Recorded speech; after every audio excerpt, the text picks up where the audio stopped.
Bonjour Sophie Cluzel. La situation Bonjour. est, on le sait, dramatique pour les seniors dans les maisons de retraite. Mais qu'en est-il pour les personnes handicapées puisque c'est votre domaine de compétence ministérielle?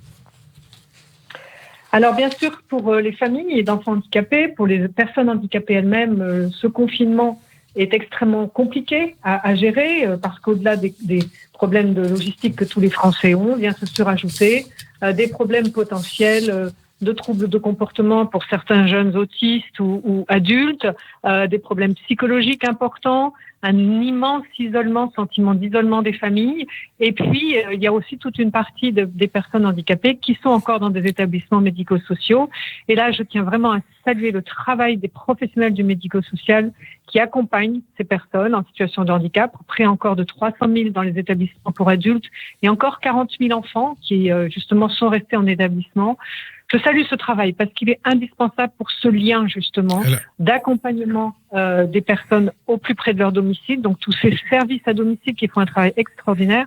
Et bien sûr, je dis aux familles et aux personnes en situation de handicap qu'elles ne sont pas seules et qu'on est à leur côté pour justement rompre cet isolement, leur apporter les services au plus près de leurs besoins. Et cela représente combien de personnes en France, globalement? Alors, nous avons près donc de 300 000 adultes encore en établissements médico-sociaux, près de 40 000 enfants, parce que des enfants qui, par exemple, relevaient de l'aide sociale à l'enfance, qui n'ont pas pu rentrer chez eux.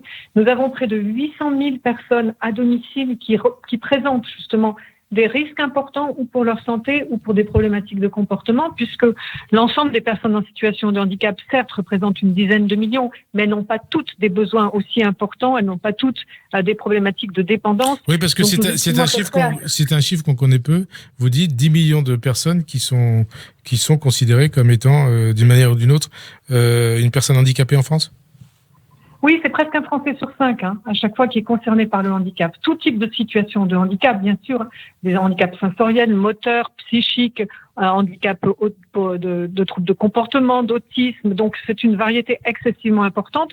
Toutes n'ont pas besoin d'une surveillance particulière parce qu'elles n'ont pas des complications de santé.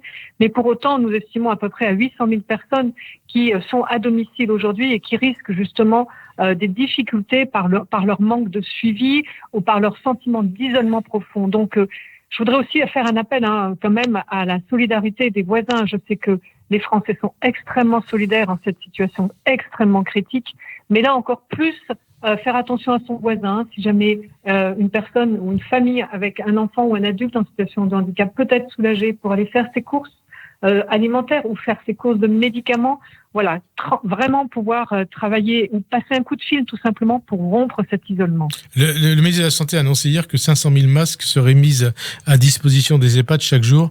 Qu'en est-il pour les personnes handicapées et pour leurs familles? Dans les établissements médico-sociaux, c'est pareil. Ils sont tout à fait prioritaires. Ils sont répertoriés dans cette distribution de masques importants. Les services à domicile aussi. Donc, les agences régionales de santé et les administrations sont totalement aussi prennent en compte les besoins des établissements et des services à domicile. Mais là aussi, j'ai des familles qui sont en grande difficulté parce qu'il risque d'y avoir des ruptures d'accompagnement. Donc, nous leur disons... Le gouvernement est à leur côté. Je salue l'entièreté vraiment du travail de tous mes collègues, mais surtout des administrations, des collectivités locales, parce que les départements sont très actifs, les communes aussi pour venir au chevet, pour pouvoir répertorier dans les centres d'action communaux, d'action sociale, pour pouvoir accompagner ces personnes les plus isolées. Le cœur de problème, c'est que plus la période de confinement va durer longtemps, plus ça va être compliqué. Oui, c'est ça. C'est comment nous allons rompre l'isolement, comment nous allons pouvoir répondre aux appels au secours de certaines familles, notamment des familles monoparentales, énormément, qui ont récupéré justement leurs enfants en situation de handicap, qui ont parfois des troubles de comportement importants, l'autisme, le handicap psychique, et qui vont nécessiter des solutions de répit. Donc, je travaille avec l'ensemble des associations gestionnaires justement pour pouvoir offrir ces places de répit. Il faut qu'on le fasse de façon sécurisée au niveau sanitaire, mais ça va être indispensable puisque le confinement est prolongé de 15 jours et peut-être plus, comme le Premier ministre l'a annoncé. Donc, il nous faut être aux côtés du chevet vraiment de ces familles qui en ont le plus besoin. Et comment vous allez faire précisément ? Eh bien, nous travaillons justement pour pouvoir pointer les places disponibles, sécuriser certains internats, travailler sur des solutions peut-être temporaires ou de retour en internat quand vraiment la situation est compliquée. C'est un travail de dentelle. J'ai tous les 2 jours en audioconférence l'ensemble des fédérations, des associations, les agences régionales de santé, et je dois vraiment saluer le travail vraiment de coopération et surtout la capacité d'adaptation des professionnels du médico-social pour répondre à ces besoins très particuliers. Et en conclusion, Sophie Cluzel, et dans ce contexte, est-ce que vous avez un message particulier adressé aux Français ?